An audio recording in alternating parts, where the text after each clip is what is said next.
quitaste la vida, no tenías derecho. Tú no eres nadie para decidir por la vida de otra persona. ¿Qué pensabas cuando jalaste el gatillo o quemarropa por más de 3 veces contra alguien indefenso? ¿Qué sentiste cuando callabas con 3 balas sus gritos de súplica? Yo sé que Melissa no significaba nada para ti, pero para mí era mi vida. Y ahora mi vida está destrozada. You can't run with no car. Boy, you a Mexican about to go to jail, and you can't even run with that. You can't run with no car. And it's gonna be a tough game. Cuando supe que me encontraron sin vida, sentí que me iba a morir de tanto dolor. Fue tan grande mi pena que mi alma no pudo evitar más dentro de mi cuerpo y me desplomé sollozos y gritos. Ya pasaron más de 4 años y de mis ojos aún salen millones de lágrimas. Melissa era mi hija, mi más grande amor, y ahora por causa tuya ya no la puedo tener conmigo. Tú no te imaginas el daño que causaste a tus hijos, maldito asesino. No sabes cuánto te aborrezco, eres un monstruo. Tus hijos siempre serán los hijos de un asesino. Y cargarás con ese estigma el resto de sus vidas y los llamarán siempre el hijo del asesino. Eres un maldito monstruo asesino y deseo que cuando te toque morir, que tu muerte sea dolorosa y larga, que te vayas al infierno ahí donde ahora perteneces. Y ojalá que tengas el valor para quitarte la vida, así como se le quitaste a mi hija.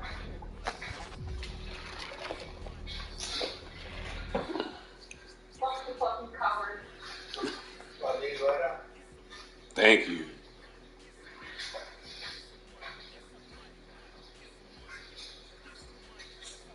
El valor para quitarte la vida, así como se la quitaste a mi hija.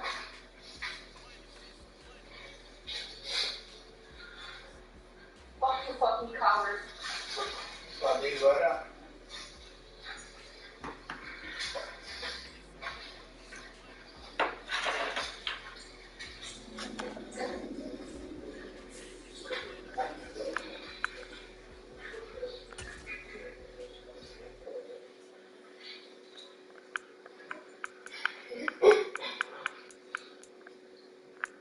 Years have certainly flown by rather quickly, but have felt like an eternity for our families. Our lives came crashing down as everything started to unfold on September 14, 2018. You stated you were cleaning up the streets of Laredo, but as we stand here today, Mr. Ortiz, Mr. Alanis and his team did just that by removing individuals like yourself from our streets. When becoming a federal officer, Mr. Ortiz, you swore to protect and to serve our country, but sadly you failed to do so. Mr. Isidro Alanis fulfilled that duty today. The extent of your actions have caused so much pain to so many people, including your own family. Just as we have lost our sister, my nieces and nephews have lost their mother, and my father lost his daughter, your mother lost her son, your wife lost her husband, and your precious children have lost their father. Your family has mourned their loss along with ours. They will continue to be in my prayers. I will pray for their strength, and I will pray for peace in their hearts. I've carried so much these last few years, Mr. Ortiz. The pain and anger have been the hardest to bear. Today, I am wholeheartedly letting go and letting God handle what my heart cannot. Forgiving is part of healing. Today, Mr. Ortiz, I am choosing to forgive you. Because I know in my heart that Melissa, Claudine, Giselda, and Janelle are resting peacefully in the heavens above. I will now read a brief statement from my nephew, Claudine's son. What you did to my mother, Claudine, was a horrible thing. I forgive you, but only because forgiveness is not for you, it's for me. She would not have wanted me to feel that burden of what you did on me. You ruined so many dreams that my siblings and I have, but instead of despairing, we will create new dreams and paths because my mother would have wanted us to. You will be long forgotten in our memories, and locked up until you die. But my siblings and I will move forward in the future, knowing that our mother, Claudine, will always be by our side.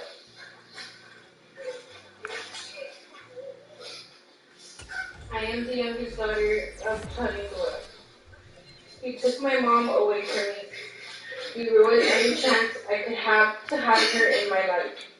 The pain of having to lose my mom when I was only 17 years old. I was still a kid in my junior year of high school, September 13, 2018, when I experienced the worst day of my life. I was picked up from my high school and I was driven to my mother's sister's house, and all my family gathered together to break the news to me and my brother. We were told that my mother was killed. My heart broke into pieces at that very moment, and being told that you killed my mom, that was heartbreaking. I was at a loss of words. I was in shock, but all I could do was cry and be angry because I knew I was never going to see my mom again. I was never going to hear her laugh. I was never going to be called Mama's or her little girl from her again. I was never going to be able to hug her nor be able to hear her voice anymore. I started grieving at my new reality that my mom was taken away from me so suddenly from my life. You, Juan David Ortiz, you didn't kill just women. You killed women who mattered, women who were loved by so many people. Those women were loved beyond measure. You will always be known and remembered in our community and in Laredo, and to the whole world, you will be known as a monster. You said we wanted to clean up the streets of Laredo.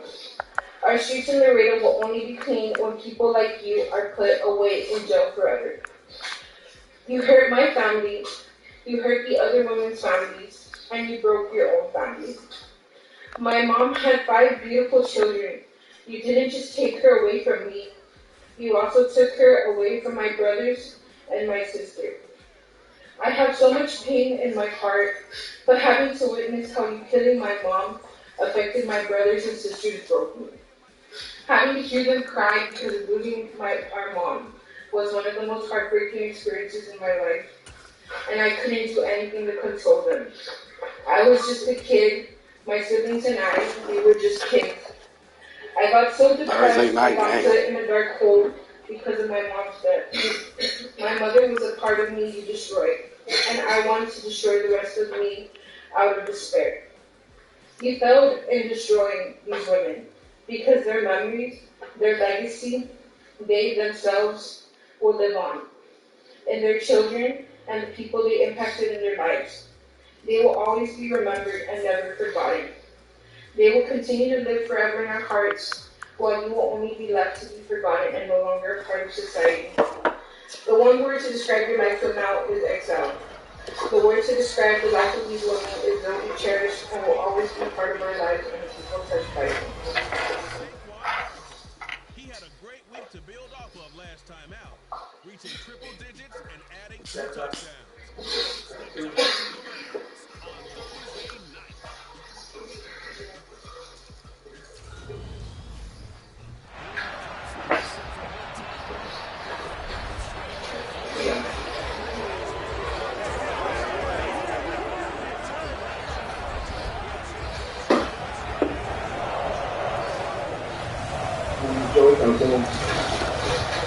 Shelly, we started to come through with many things.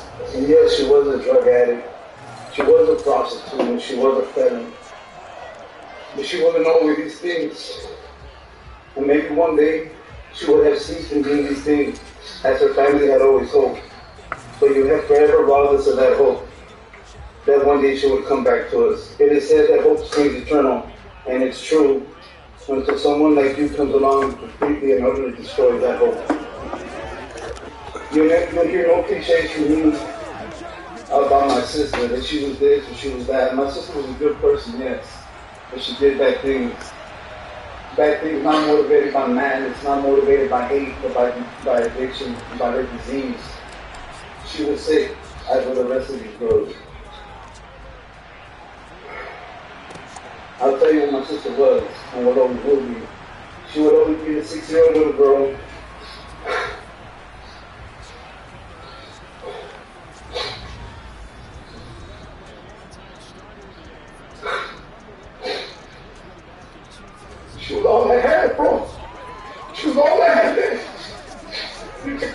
didn't remember my family, man. She would always be the 6-year-old little girl who would wake up in the middle of the night to walk her 8-year-old brother to the restroom because I was scared of the dark.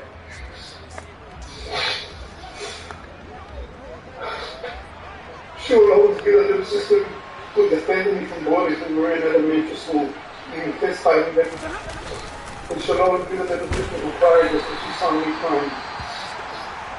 My sister was empathetic and she was compassionate, as evidenced by your conversation with her. Her knowing what was likely going to happen to her, and so choosing to talk you out of suicide, showing you compassion, sympathy. She did not beg for her life. She begged for her life. She said it didn't matter what you had done, that God would forgive you, that God would always love you. And that was my sister in a nutshell.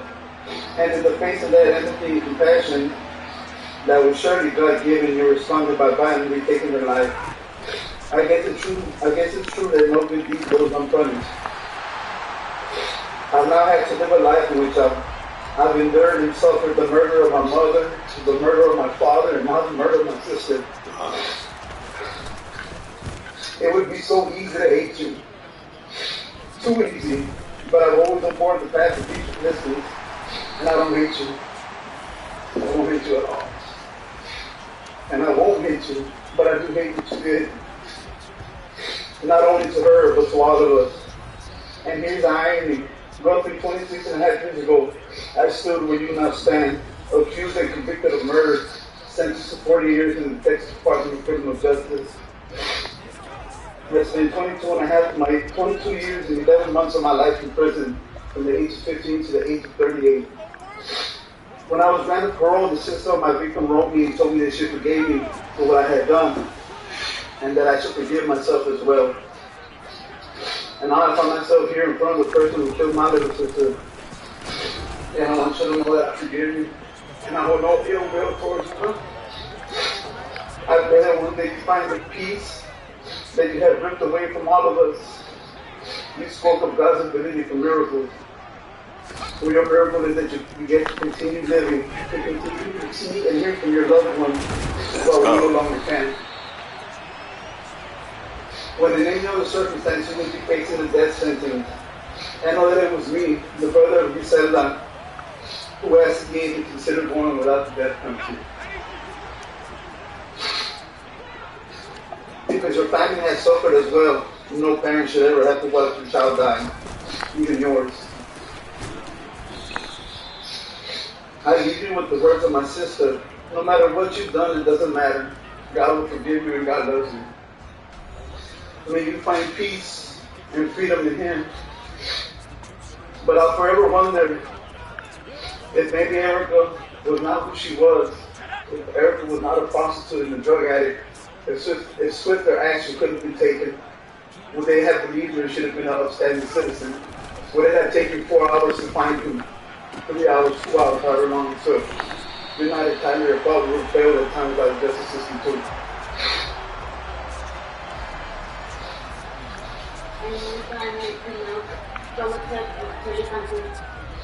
I have heard comments that you mentioned you wanted to clean out the streets.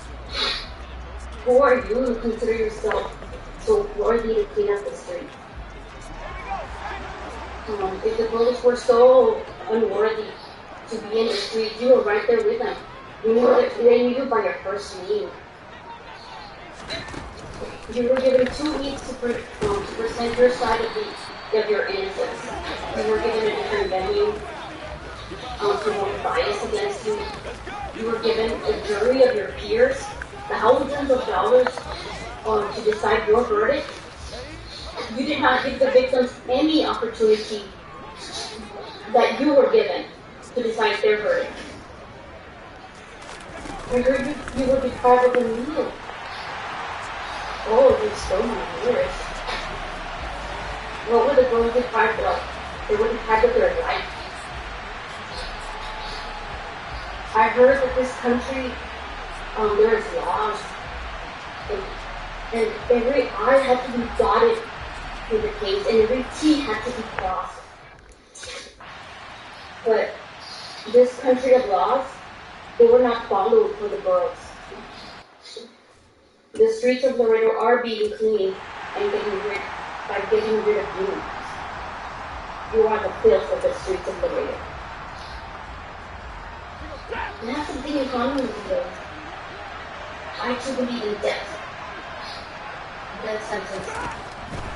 I too feel justice needs to be served by death, and that is by killing you. No more tax dollars should be spent on you, on your meals, your housing, your medical bills when you get sick in jail. Thank you. The only good of you now really is to donate your organs, but then you can live very longer.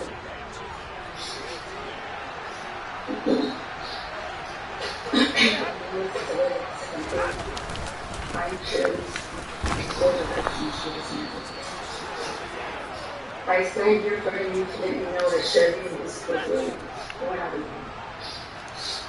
You said that Chevy was closed for nothing. You said it was trash. You said many harsh things.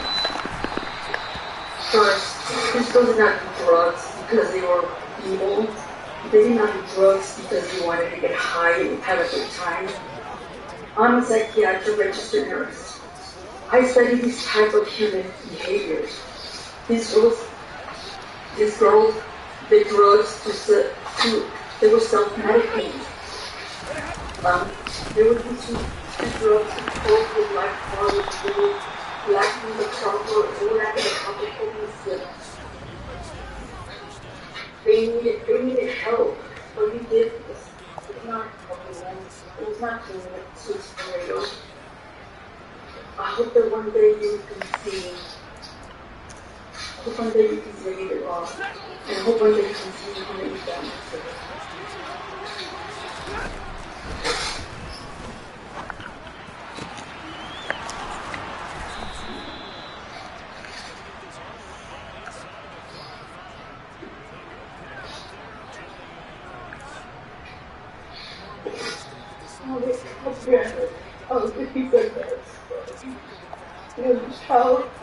I was 14 years old when he took my mom away. I was in a church, I could understand and comprehend the situation. And in honesty, I wanted to feel my pain. Real pain. You robbed me from meeting my mother and getting to know her as a person. Yes, my mom was she was a drug addict, a prostitute. She maybe didn't mean nothing to y'all. She meant everything to me. And you robbed her from me, getting to know her as a person. Because she wasn't just that. She really wasn't. And that's okay. She lived the way she lived. That's her problem. That's her lifestyle. Yes, we get it. But fast forward, I'm 18 now. I haven't gotten closure, and I'm not sure I ever will. I've struggled with a lot coming to this age, anger mostly. I wish I could make you feel pain sometimes, and I hope one day you do the pain you deserve. It's not going to go now to this point. I don't feel sadness. I'm mad. I'm really mad. But I can't be angry anymore. I can't. So I forgive you. Like my mom said, God forgives you and He loves you. And I know deep down you hate yourself for murdering her. You even said it in your confession and everything. Trust me when I say what she said is going to be on your mental for the rest of your life. Let's go. She was a compassionate person. She loved people. Let's go. She loved her brother. She loved her tia. She loved everybody.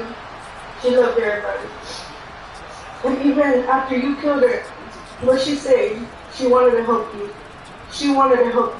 You were suicidal? Who was there? My mom. She tried to help you. That's not okay. That's not okay, bro. And she was everything to me. For a fact, I know she loved her children. But her lifestyle and demons took over. And speaking for my siblings, and you, Juan, Damn. cheated us out of it. I don't ever getting to hear her side of the story on why she gave us an understanding on what made her into the person she was. I know I said I forgive you, but deep down it's not for you. It's really not.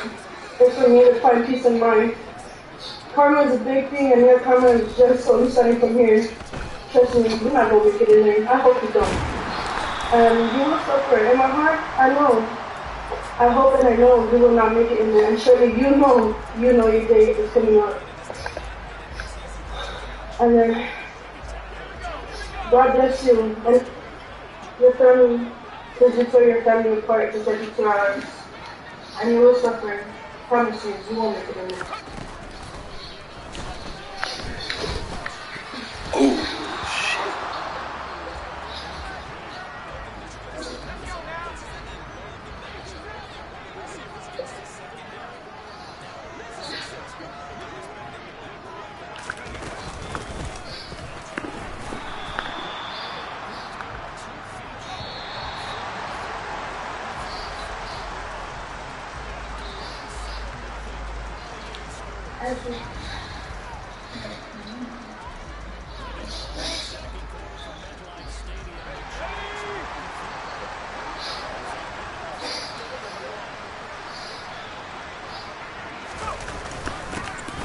Oh, oh my goodness.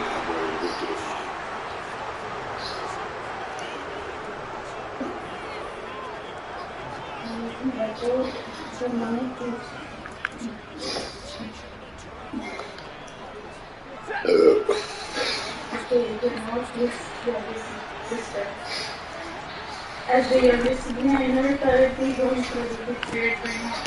A lot of emotions, probably don't know. Because you don't know. It's like this I said on September 15th, 2018. A piece of me left unexpected. I had to run back. Thank God. I shouldn't have put up like that. It was really great. I had to go to court because I couldn't have transgender me out. After finding out it was you, one day little piece, let me make no word. You had everything inside as a border patrol agent. Look what you. We didn't put up a fight against the mill. I did not tell her. You got to like the trees, you go good, like your dirty dog. Didn't you on the cruise? You did what? Because you were doing anyone a favor by cleaning up the streets. It was not your duty. This is doing her friend from trash for you to go do what she did. You don't know that love they still had a home. No matter what lifestyle they chose to live, or battles they had, they were loving, they still had kids to go to.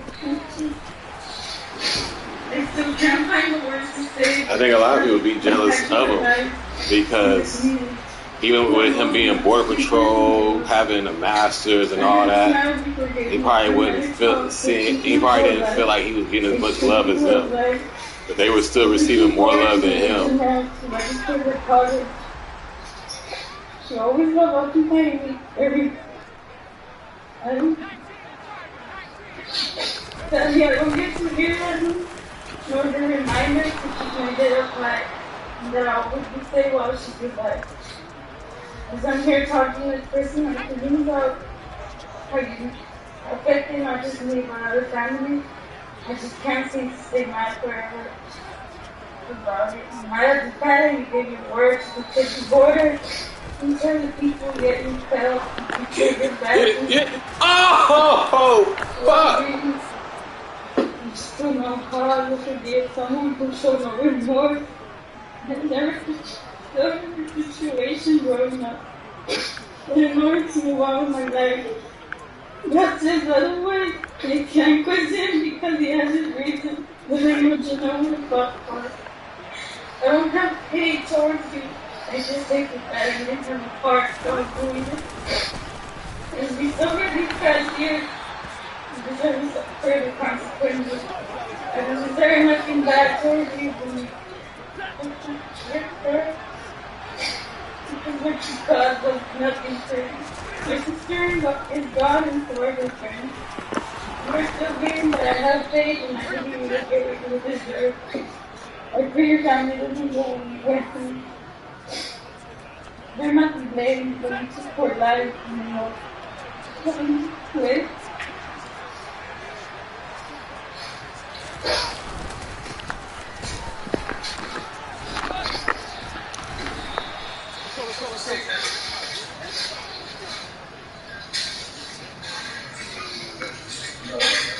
Okay, I'm going to remind the defendants in custody of search warrant management.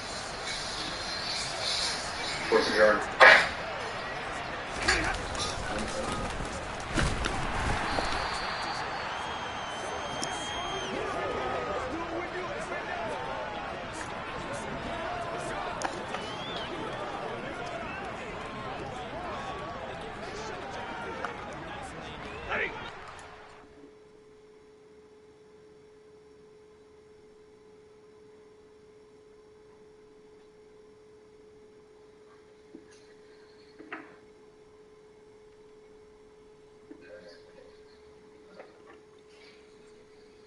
I'm here to speak up for her.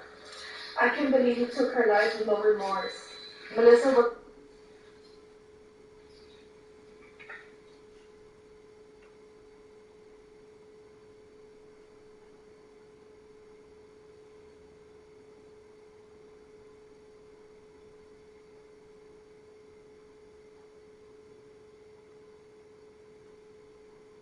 No evidence obtained by an officer or other person in violation of any provisions of the Constitution or laws of the State of Texas or of the Constitution or laws of the United States of America shall be used against you again on the trial of any case. The State must prove beyond a reasonable doubt that the evidence is not obtained in violation of the law. Now, therefore, if you find beyond a reasonable doubt that 1. The defendant abandoned his white truck, or 2. That the officer searched the truck at the Stripes and or the West County Sheriff's Office substation pursuant to a valid inventory search, or 3. The searching officer had probable cause to search the truck at the Stripes and or the West County Sheriff's Office. Then and only then may you consider all the evidence obtained as a result of that search of the truck. If you do not find that fact beyond a reasonable doubt, then you will disregard all evidence obtained as a result of the search of the truck. Occasionally, during deliberations, a dispute arises as to the testimony presented. If this should occur, in this case, you shall inform the court and request that the court read the portion of the dispute. You shall not rely on your notes to resolve the dispute because those notes again are the official transcript. The dispute must be settled by the official transcript, where it is the official transcript rather than any juror's notes upon which you must base your determination of the facts and ultimately your verdict. The exhibits that have been admitted into evidence are in the custody of our official court reporter.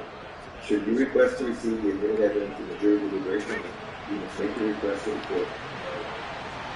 A fact may be established by direct evidence or by circumstantial evidence of the court. The fact is established by direct evidence, included by documentary evidence or by witnesses who saw the act done or heard the words spoken. The fact is established by circumstantial evidence, but it may be fairly and reasonably inferred from the facts. At this stage of the proceedings, you are concerned only with whether the defendant is guilty or not guilty, and will not concern yourself with the punishment, if any, which might or might not be assessed. Your sole duty as jurors in this case is to determine whether the defendant is guilty under the indictment of his crime and restrict the deliberation to the issue of whether the defendant is guilty or not guilty of conduct. You are the exclusive judges of the facts, truth, of the credibility of the witnesses, and of the weight to be given to the testimony. If you are bound to receive the law from the court, which is hereby given to you, and be governed thereby, you do not consider any legal principles not contained in these instructions. You have no right to disregard or give special attention to any one instruction, or to question the wisdom or correctness of any rule I can state to you. You must not substitute or follow your own notion or opinion as to which the law is allowed to be. It is your duty to apply the law as I explain it to you, regardless of the consequences. It is also your duty to base your verdict solely upon the evidence that is presented to you. You are instructed that you are not to allow yourself to be influenced in any behavior whatsoever by what you may think or surmise the opinion of the court to do. The court has no right by any word or any act to indicate any opinion respecting any matter of fact involved in this case, or whether the defendant is guilty or not guilty.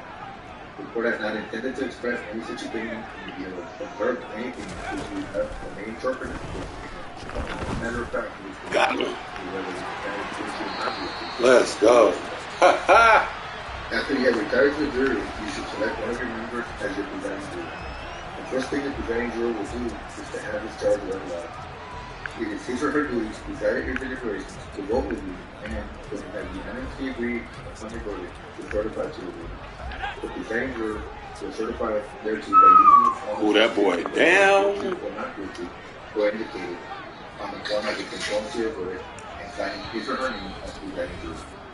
I thought I went out of bounds. Each juror must decide the case for themselves, but only after an impartial consideration of the evidence given by the jurors. In order to return a verdict, each juror must agree thereto. The jurors have a duty to consult with one another and to deliberate with a view to reaching a conclusion if it can be done without violating the rules. In the course of deliberations, the juror should not hesitate to re-examine his or her own views and change his or her opinion if convinced to be doing so. However, no juror should surrender his or her honest conviction as to the weight or effect of the evidence solely because of the opinion of his or her fellow jurors or for the mere purpose of the examination. During your deliberations in this case, you must not consider, discuss, or relate any matters not in evidence before you.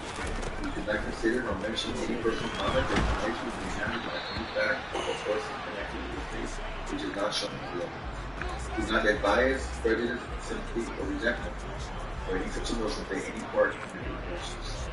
Any verdict you render must be unanimous. That means all 12 of you must agree.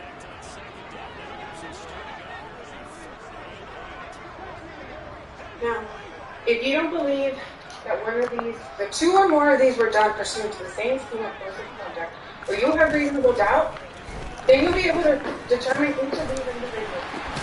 But let's go, baby! You have to ask yourself 3 questions.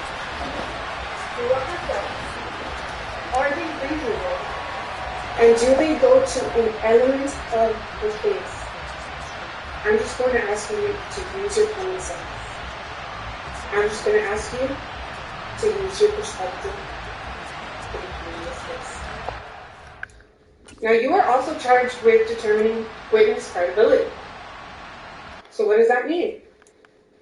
You are the ultimate judges of the facts. You can believe some, all, or none.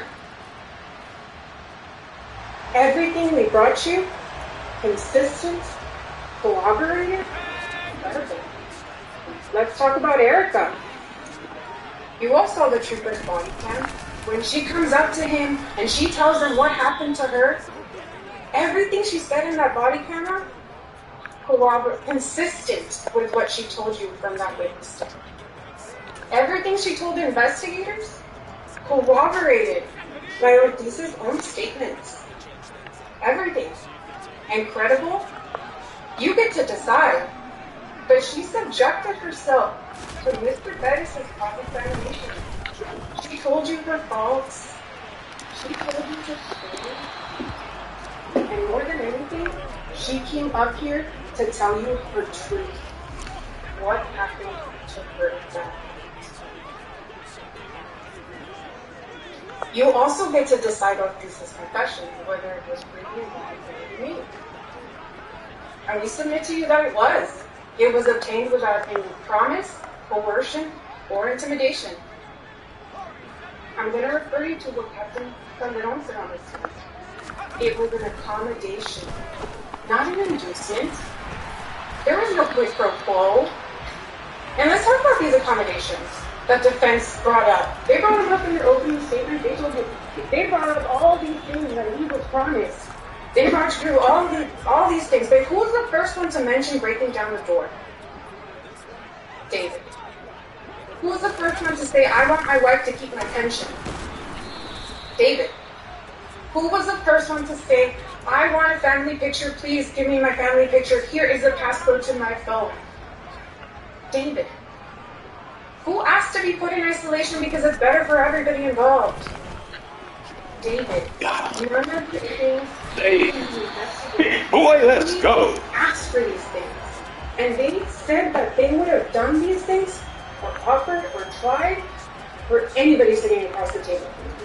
This is not exclusive to Ortiz. This was not a one-time thing. And you know what? How else do you get? Thank you. Let's go. Voluntarily freely?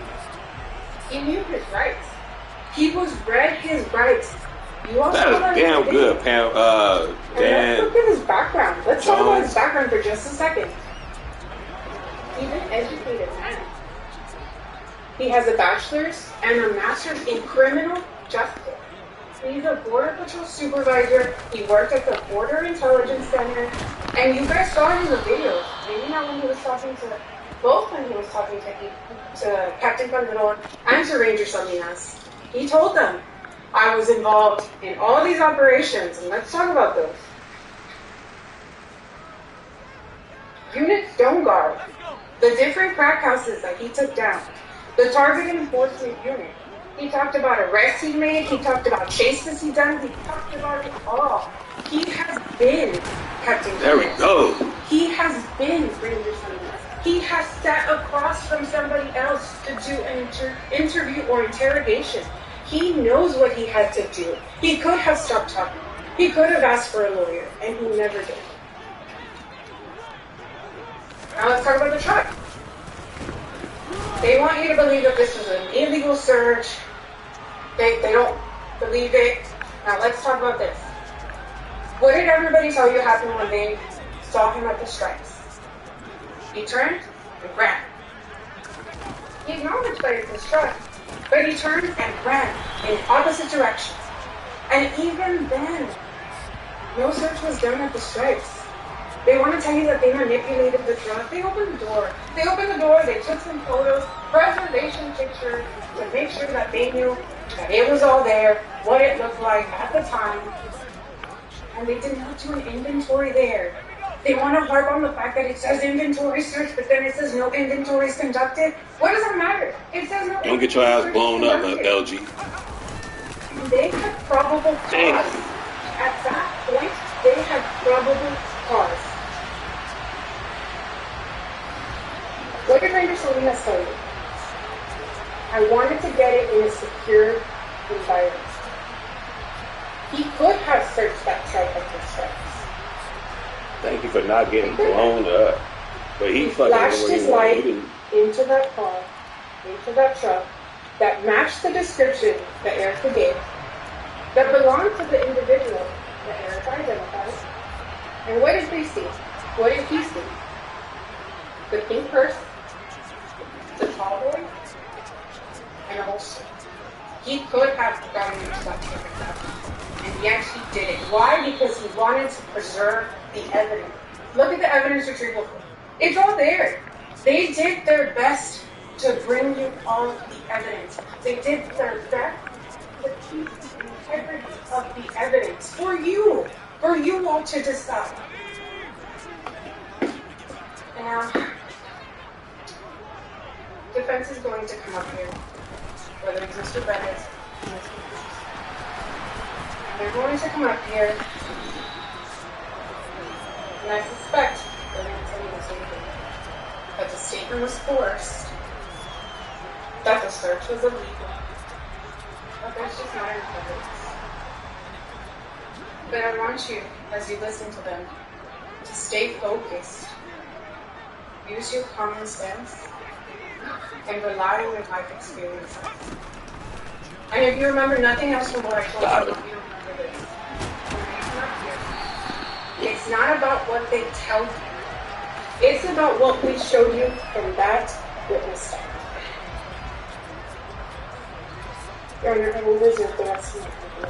I thought they was in a 4-6. I mean a 4-3. A 4-6 or some shit.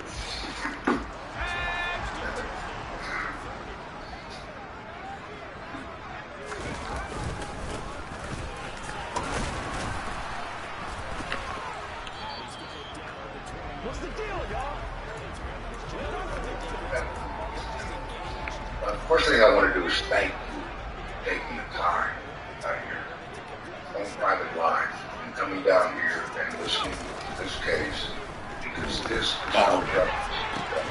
Why are you fucking?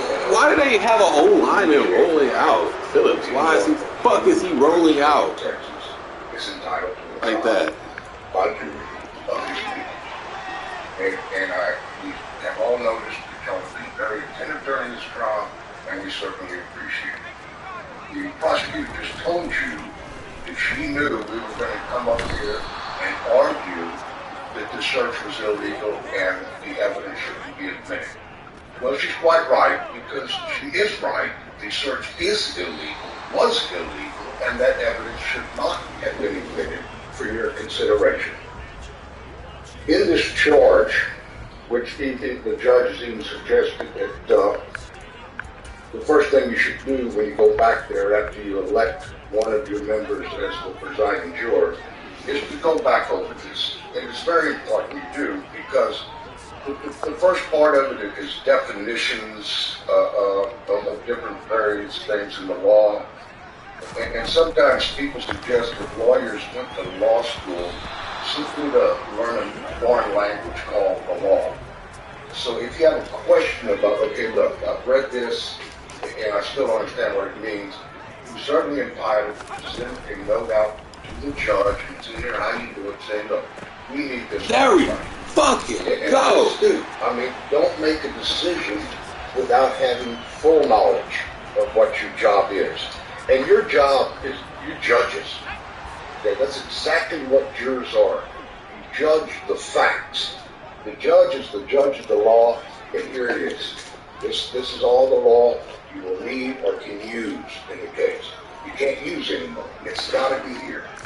But you must follow this law. Sometimes people will say, I'm sure you've all heard the phrase, well, that guy got off on a technicality. I'm sure everybody's heard that. Well, there are no technicalities. It's either the law or it is not. And as minor as it may seem, as someone may say, I can't let someone go free on that technicality, then what they're saying is, I would ignore my oath as a juror to follow the law that I've sworn to uphold. And it is that serious. If one of us is denied a right, we are all denied our rights.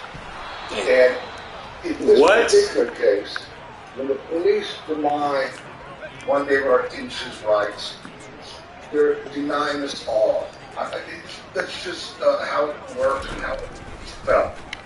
But when the government agents violate rights, and in this case, they did. They started by, when they searched the truck, and they're saying it was abandoned. And one thing we kept coming up with the trial was, okay, where are the keys to that truck? At one point, Captain Calderon finally said, well, I got them from somebody. But I'll tell you one thing. You can look at that box, this one, that. You can look under the chairs, wherever. We still don't find them. We still don't see them. And I think that is something critically important to this idea of abandonment. That if I were to leave my keys behind, maybe I don't mean to come back to get them. But if they're in my pocket, that might mean I'm coming back. It's just like when there's a vehicle on the side of the road where DPS has put that orange sticker on the window. That doesn't mean that person's abandoned that car. It means they ran out of gas, they got a flat tire. Now, if it stays there a month, that's pretty obvious. But in this case, and then Ranger Salinas, in my opinion, has the audacity to claim, when he's asked about those keys and the gun, that since he never saw this gun, this Texas Ranger. No! You son of a gun! Freaking. The elite, the Texas Ranger, he's taking a photograph, looking through a lens, and claims he can't see what he's photographing. And then he says, well, since I didn't find a gun, but I found the holster, I sent troopers out looking for that gun to see if the addiction was grabbed. I think everybody's coming to say, I'm that guy that registered was sent out to look for that gun, and I didn't find it. I didn't hear that testimony. And sometimes it'll tell you also in this charge that you can make reasonable deductions from the evidence. And certain times you can make a reasonable deduction from the evidence that that witness was lying. That witness was making things up, as they did throughout. His argument about he was promised nothing. There was no inducement. The first notice they had that Mr. Ortiz wanted to enforce his right to remain silent and perhaps to a lawyer and perhaps be terminated was when he refused to sign the form. That's the first indicator this guy doesn't want to cooperate. Because if you cooperate, they got the little check boxes, evidence, I don't know what number, but you check the boxes, yep, here, I'll put my initials, But he said, I'm not signing it. I'm not signing anything. In other words, I'm not cooperating. I'm not talking. Then, when he was asked about what you want to talk to, no. I mean, that should be an indication but to Captain Calderon and Ranger Salinas, no, does not mean no. So they continue on. And then the idea, it wasn't promise, it wasn't persuasion, it was accommodation. Well, if it's not persuasion, if it's not inducement, when you say, the district attorney himself, not in the hallway, he's in the other room. You want to go pay a good one for you? We'll do that if you talk. Well, if that's not trying to get him to say things he otherwise wouldn't say, we can go work this case out right now. And that's before any statements were made to him. He also tried to enforce his, the idea that Captain Calderon said, well, we took care of him. He fed him. In the original testimony about fed him and did all that, and that was before he saw the yeah, they fed him, they packed him 2 bottles of water over a 10-hour period. And then, once they finally get this statement from him, shake his hand, then they go give him the treat. And that's when he gets the water burger, that's when he gets to eat. But it wasn't until the statement had been made that they then gave him something to eat. It wasn't like Captain Calderon was saying, no, we were feeding him. And he tells him how tired he is and all that. So, well, good, we'll just leave here for a couple of hours in the most uncomfortable position. And this charge also has the terminology about extended periods of interrogation. And if you find they violated his rights by wearing him down, by just doing it over an extended period of time, then that is also a reason why that statement is involuntary and should not be considered as evidence. The truck parked out there, taking photographs, and they say they had probable cause to search it. If they had probable cause to search it, they had probable cause to get a search warrant. The law says that a person is entitled to the protection of having a detached magistrate, some judicial person, make the decision, is there probable cause to do this search? The law is not set up for the police to decide, well, we got probable cause, so we're searching. That's only very rare cases where there are exigent circumstances where there would be a danger to the community if they did not conduct the search at that time. In this case, the truck was towed to the sheriff's department and parked, as he said, a carport. And then they're saying, well, we didn't get a search warrant because of the time of day. None of that property was going anywhere.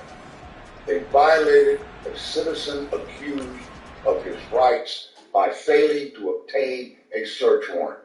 These are not technicalities. These are the law. Okay, thank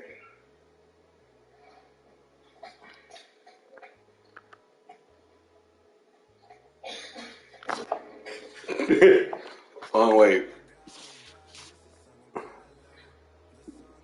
Is he done?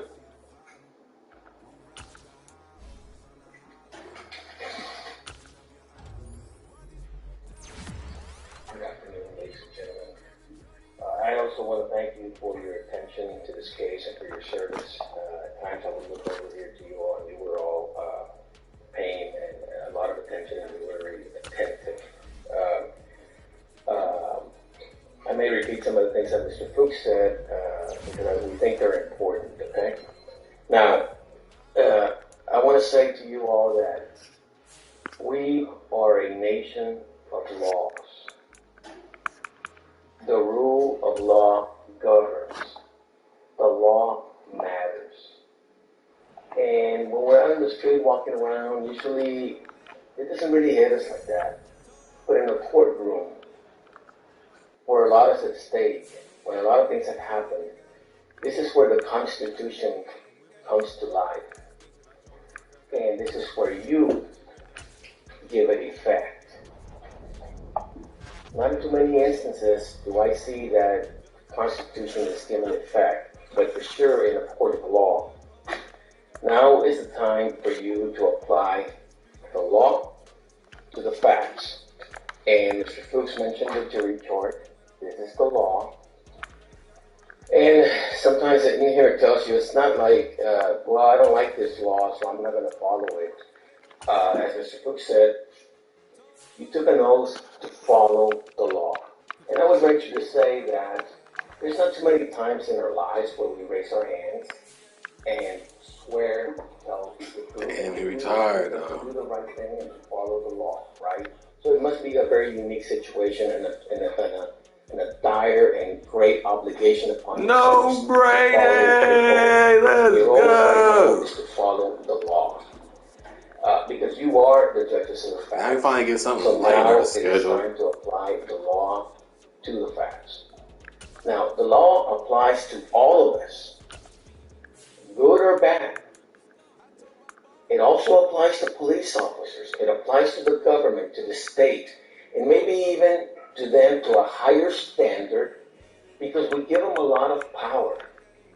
I couldn't come to your house and say, hey, move out of the way, I'm going to search your house. I couldn't come to any of you and say, put your hands behind your back, I'm going to handcuff you. Police officers have a lot of power, and we have to have checks and balances on them. Because otherwise it gets out of hand, and there's other countries that are police states. Mr. Fuchs mentioned, these are principles that our founding fathers thought about. I'm sure there were horrible crimes and bad things happening back when they were drafting the Constitution. But they didn't say, oh, the Fourth Amendment, your right to privacy, your Fifth Amendment, your right to remain silent, your Sixth Amendment, your right to counsel. Oh, that only applies to good people. That only applies to people that commit small crimes. No, it applies to everybody. Because the day we say, oh, the Fourth Amendment and the right to remain silent, that's a drug dealer. No, I mean, he deserves it. Or that's a burglar of a house, a rapist, whatever. Before you know it, we all lose it. So we need to be careful because